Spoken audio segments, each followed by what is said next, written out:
Coach Lori. So, I hope excited po kayo and kung gaano ako ka-excited ngayon. No? Doc, pwede lakasan boses? Okay. Volume. Oo. Okay. Okay na po? Okay na rin siguro.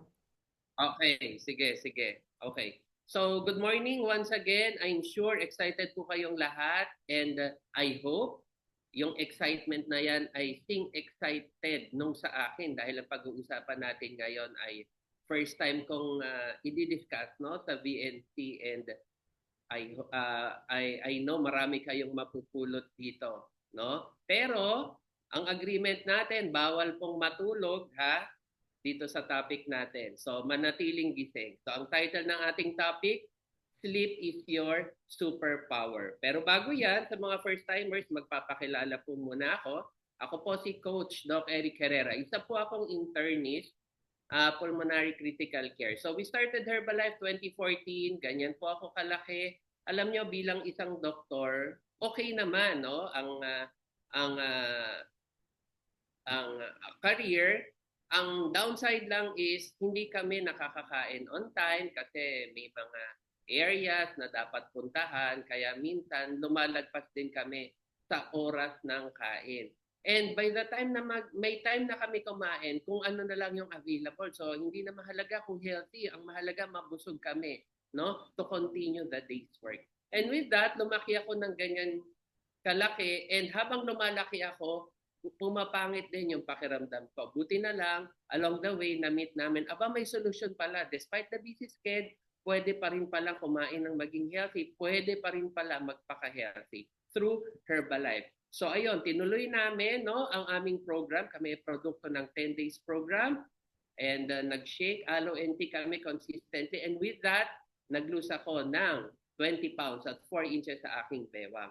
And alam nyo, ang maganda dito sa Herbalife community natin, hindi tayo nag-iisa sa ating journey.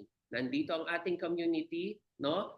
Andito ang mga tao sa paligid natin to journey with us, to help us with our goals. And sa upcoming extravaganza event natin sa May, no?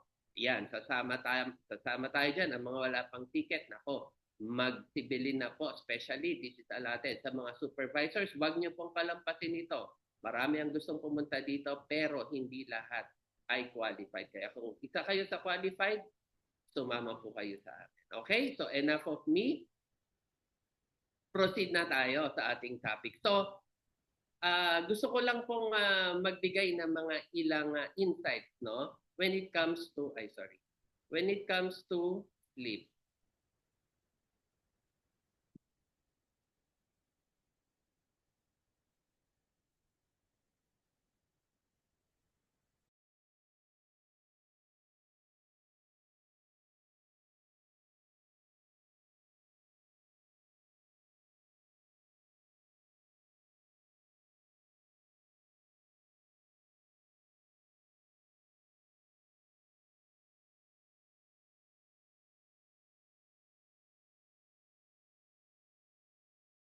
Hello po, Okay, Doc. so ang sinasabi, no, ano ba ang findings nila about sleep? So, base sa mga pag-aaral nila, nakita nila, natutulog pala tayo almost 1/3 ng buhay natin. So, ganun kalaki ang sakop na ang oras na kinakain sa pagtulog. And kadalasan, this is an often neglected activity. So, nababaliwala natin, hindi natin siya gaanong nabibigyan ng importansya dahil sa mga misconceptions, dahil sa misunderstanding or misinformation about sleep. So, ang iba, nakikita ang pagtulog bilang waste of time, no? Sayang lang ang oras, hindi ka nagiging productive. So, yun ang tingin nila sa sleep.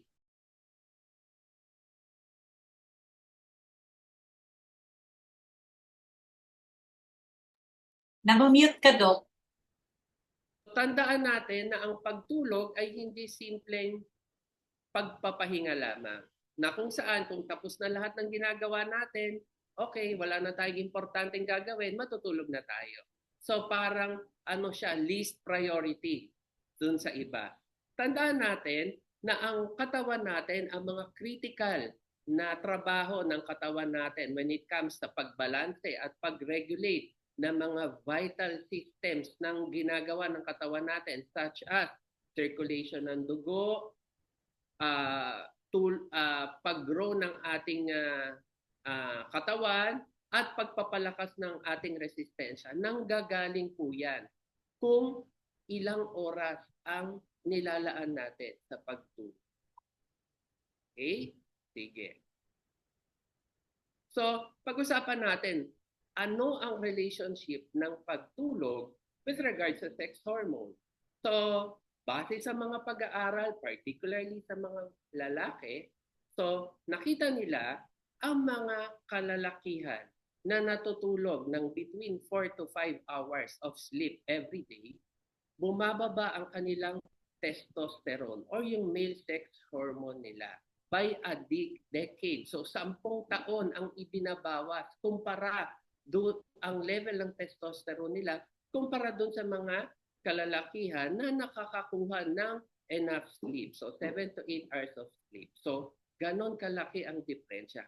Kung kaya sinasabi nila, no, ito ay trivia na ang mga lalaki deprived of sleep has also lower testicles. Kumbaga, kumpara doon sa mga lalaking nakakakompleto ng tulog.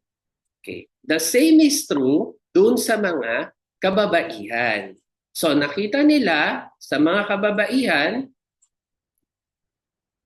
equivalent impairments nakikita sa mga kababaihan ang na-observe sa mga reproductive health nila, no? In terms of sleep and relationship sa sex hormones. So may effect po ang pagtulog sa male and female sex hormones. Okay?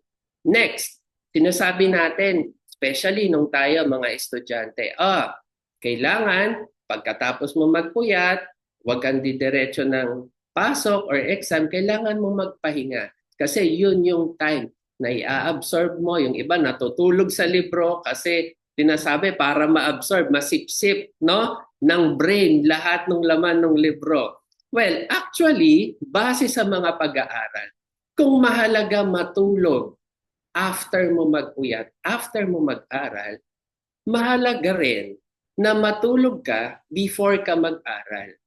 Bakit? Kasi without enough sleep, yung brain natin, yung utak natin, nahihirapan po siyang mag-absorb ng panibagong information and panibagong learning.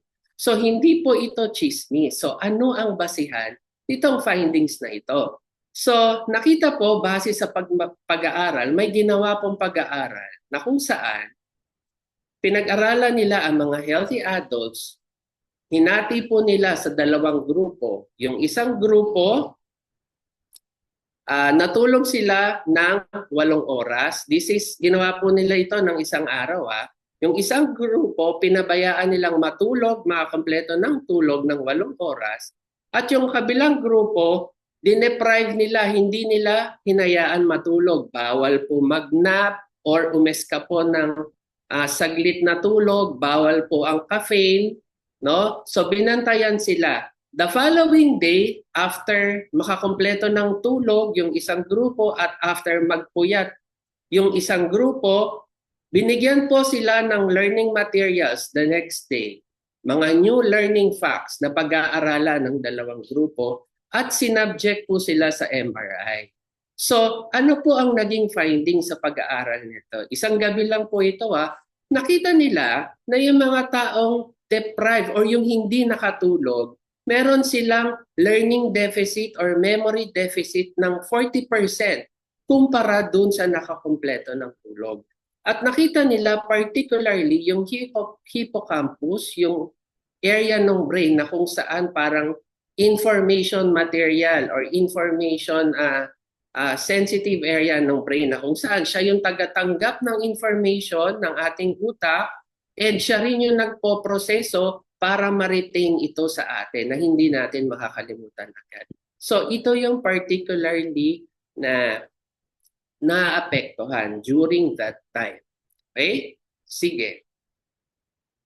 So, balikan naman po natin yung nangyari doon sa control group. doon sa mga natulog. So hindi po ako parte noon, no? Hindi po ako 'yan. So ganyan po ang ginawa nila. Sinubject nila sa electrodes, pinag-aralan nila ang brain activity nung nakakompleto ng tulog na 8 hours.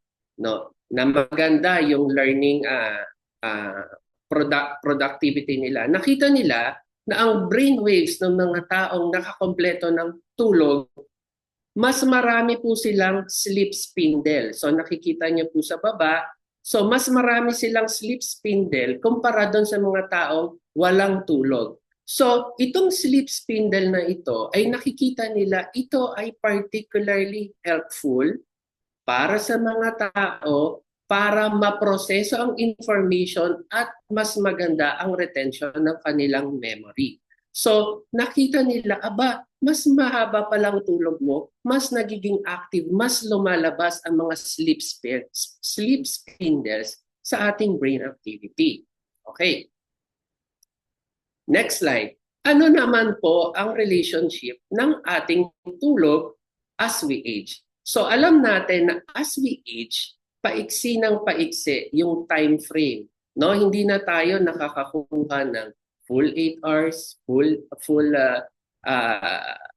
tulog na gusto natin kumpara ng ating kabataan. At kasabay nito, nagkakaroon tayo ng mga memory lapses or memory gaps. So sa ayaw at sa gusto natin, this is normal physiology. Pero nakikita nila na yung mga sakit, base sa mga pag-aaral, ang mga ebidensya ay nag-iipon na yung mga sakit gaya ng dementia, memory problem, learning ability, including Alzheimer's. Lahat po ito ay may effect, no? Mas tumataas yung risk natin to develop this kapag kinukulangan po tayo ng tulog. So yun ang nakikita nilang relationship, no? Kapag nade-deprive tayo sa sleep. Kaya mahalaga, no, na makakakompleto po talaga tayo ng ating tulog. So ano naman po ang relationship na nakikita nila between pagtulog at ang ating immune system? So sa ating immune system po, meron tayong tinatawag na natural killer cell. So makikita niyo po dyan, or NK cell. At ito pong NK cell na ito, pwede po nating isipin like mga secret service agents kagaya sa James Bond, no? Itong mga secret service agents na ito, these are fast responders. Itong mga NK cell, mabilis silang umaksyon kapag nakakita sila ng threat. Pag nakakita sila ng kalaban, mabilis po silang umaksyon. Particularly, sila po, ang expertise po nila ay puksain ang mga cancer cells at ang mga virus cells. Kung kaya, itong mga natural killer cells na ito, kung mas marami, mas nalalabanan nila, hindi nagtutuloy ang mga cancer cells at hindi nakakabigay ng perwisyo ang mga virus sa ating katawan. Sad thing to say, ang mga taong deprived of sleep, nakikita nila there is a significant decrease ng mga natural killer cells na ito sa katawan. So, ano ang nakita nila? Ito po. So, again, gumawa sila ng pag-aaral kung saan sinubject nila ang mga healthy subjects sa 4 na oras na tulog lamang kumpara sa 8 hours of sleep. At ano ang nakita nila? With just 4 hours of sleep, there is a significant na pagbaba or reduction ng natural killer cells ng katawan nila to as much as 70% compared dun sa mga tao nakakompleto ng 8 hours of sleep. So, kaya nga sinasabi na ang taong parating puyat o hindi nakakakompleto ng tulog ay bumababa ang resistensya. It is because of these natural killer cells na patuloy na bumabagsak kapag hindi tayo nakakatulog. Okay. So, nakikita nila, no, the less tulog you have, chances are wala kang panlaban or mahina ang ating mga natural killer cells na makikisik para labanan ang mga cancer cells. Particularly, nakikita nila ang relationship between lack of sleep and bowel cancer, prostate cancer, and breast cancer. Okay? So, matulog po tayo kung may pagkakataon. Again, meron din pong pag-aaral na ginawa, pero ito po ay nakikita pa lang nila ang relationship between night shift work is probably carcinogenic, no? Nakikita nila. So nakikita nila yung relationship pero hindi pa matibay yung ebidensya. Kumbaga, ito ay suspetsa pa lamang. So this was released no noong 2019 and up to now ongoing po pa rin itong mga pag-aaral na to, ang relationship ng night shift work as a possible carcinogen. Okay? So, pag-usapan naman natin ano ang relationship ng ating pagtulog sa ating mga genes. Again, gumawa po sila ng pag-aaral wherein ang mga subjects po ay sinubject nila sa 6 na oras na tulog lamang sa loob ng 1 linggo. At inaral nila, pinag-aralan nila ang genes ng mga tao na 6 na oras lang ang tulog. So, ano ang nakita nila? Out of the 750 genes na pinag-aralan nila ng mga taong 6 hours lang ang tulog, 711 dito sa 750 genes na ito ay nagpakita ng disruption of activity. Okay? At dun kalahati ng 711 na ito ay bumaba yung level, yung activity ng mga genes na related sa immunity. While yung kalahati out of the 711, tumaas po ang gene activity ng mga genes related to tumor-promoting genes. So mas naging active ang mga tumor-promoting genes, mas naging active ang mga genes related to inflammation, at mas naging active ang mga genes related to cardiovascular disease. So ito po yung disruption na nakikita nila when we deprive a person of having enough sleep. Okay? So kung tatanungin po ako, ano ba yung simple way to have a better sleep? So number 1, ang sinasabi nila is regularity. Ang sabi nga, regularity is king. So, kung sanayin natin, make it a habit, sanayin natin, matulog tayo 8 o'clock or 9 o'clock ng gabi, no? Sanayin natin na pagdating ng ganitong oras, dapat tulog na ako and I wake up 4 o'clock, 4:30 ng umaga. So, make it a cycle, make it regular para sanayin yung katawan natin. No? Kasi kung sanay tayo na matulog ng 12:00 ng gabi, then all of a sudden, isang araw matutulog ka ng 7:00 or 8:00 ng gabi, hindi sanay yung katawan. So mahihirapan siya mag-adapt. So sanayin natin slowly to make it regular. Pangalawa is environment. So siguraduhin natin yung ating area kung saan tayo matutulog, maayos, hindi siya makalat, walang enough noise, no, na nandun para mas maging maganda yung tulog natin. Avoid from any distractions, from any gadgets. Number 3, sinasabi nila is a cold environment. Mas madaling matulog sa malamig kaysa sa mainit, no? And sa room temperature na sinasabi, pag mas malamig ang environment, mas nai-induce or mas lumalabas yung mga melatonin na kailangan ng katawan natin to promote better sleeps naturally. So hindi na natin kailangan bumili ng mga commercial melatonin sa market. Just keep the environment cool and naturally lalabas ang melatonin sa atin. Okay? So tandaan natin, power up our body with enough sleep para energize tayo to get all these benefits, no? Ang pagtulog hindi lang 'yan pagpapahinga, but we gain more than that. Okay, so final message bago tayo magkatulugan at bago kayo matulog mamaya. Tandaan po natin, ang pagtulog is not merely a luxury, no? It is more than that. Para pong Swiss knife, ang Swiss knife maraming gamit, no? Pwede siyang screwdriver, pwede siyang gunting, pwede siyang lagare, pwede siyang kutsilyo. Ganon din po ang sleep. Marami siyang gamit, marami siyang benefits, no, na ginagawa. Make it non-negotiable as a biological necessity because it is our a life support system.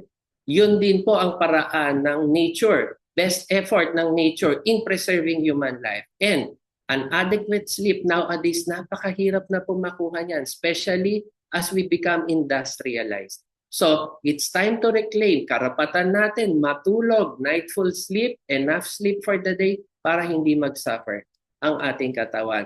And, syempre, nakita nyo na itong slide nito kanina, ano ang pwede nating gamitin na supplement? Ayan, nakaturo na po. So, alamin nyo sa coach, ano ba? Hirap akong matulog doon sa diniscuss ni Doc Eric. Ano ba yung pwede kong gamitin? Ayan, nakaturo na po dyan. So, itanong nyo sa coach, ano pwede kong gamitin? And dahil naman sa napakaganda nating mga products, awarded tayo as super brand in the Philippines and hindi lang sa Philippines dahil #1 tayo in the world when it comes to meal replacement and protein supplements. Combined, #1 in weight management and well-being at active and lifestyle nutrition. So again, ibalik natin ang karapatan na matulog ng sapat para hindi tayo magkaroon ng problema as we go along this life's journey. Again, with that, thank you sa pakikinig. See you again next time. Back to you, Coach Lori.